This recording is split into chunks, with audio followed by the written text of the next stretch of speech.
Au cours des dernières décennies, on nous a abreuvés de concepts et de promesses.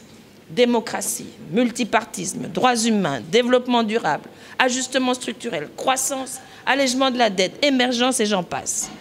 Que des mirages. On a cultivé en nous le sentiment d'impuissance, de dépendance et de culpabilité. L'émergence des mouvements sociaux en Afrique et dans les diasporas africaines participe de la prise de conscience qu'il faut un changement radical de paradigme politique, économique et social porté par les Africains eux-mêmes, avec pour socle leur propre histoire et leur culture.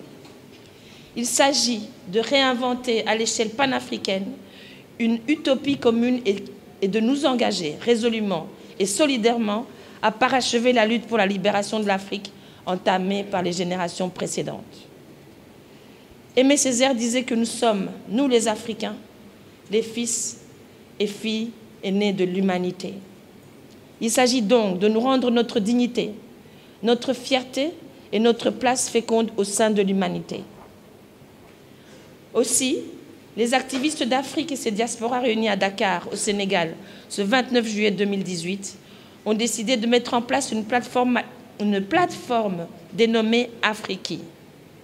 Son objectif est de fédérer la pensée et l'action des mouvements sociaux d'Afrique et de ses diasporas autour d'un agenda panafricain commun. Il y a 3 points. Premier point, l'éveil de la conscience panafricaine, la repossession de notre histoire et de nos cultures. Nous réapproprier notre histoire et notre mémoire collective à travers les conscientisations des masses, l'éducation, la culture et les arts. Le deuxième point, l'émancipation politique. Porter ensemble la voix de nos peuples pour l'émancipation politique, la lutte contre l'oppression, le droit à l'autodétermination et la réalisation du rêve des États-Unis d'Afrique. Dernier point, l'émancipation économique et sociale.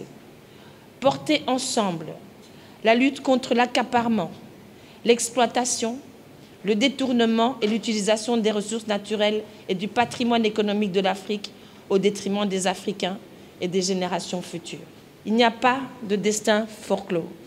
Il n'y a que des responsabilités limitées. Le temps des hommes providentiels est résolu. Il faut que les Africains choisissent librement leurs dirigeants et renouvellent régulièrement leurs institutions. Il faut mettre un terme au changement intempestif de constitution sur le continent. À cet égard, les mouvements sociaux africains se réjouissent des changements encourageants en cours en Éthiopie et en Gambie et demandent de maintenir le cap afin que ces pays connaissent enfin la paix, la liberté, la prospérité économique. La dynamique d'ouverture de l'espace civique et politique doit s'étendre en Érythrée, toujours en prise à un régime brutal et totalitaire, ainsi qu'en Angola, où le départ récent du dictateur Eduardo Santos laisse entrevoir de l'espoir. Déclare qu'en République démocratique du Congo, le processus électoral en cours est une farce et un déni inacceptable des droits du peuple congolais à se choisir ses gouvernants, tel que consacré par la charte de l'Union africaine. Cela se traduit entre autres par un fichier électoral corrompu et des machines à voter susceptibles d'être manipulées pour changer les résultats de vote, un espace civique et politique où le seul parti au pouvoir et ses alliés ont le droit de s'exprimer et de se rassembler,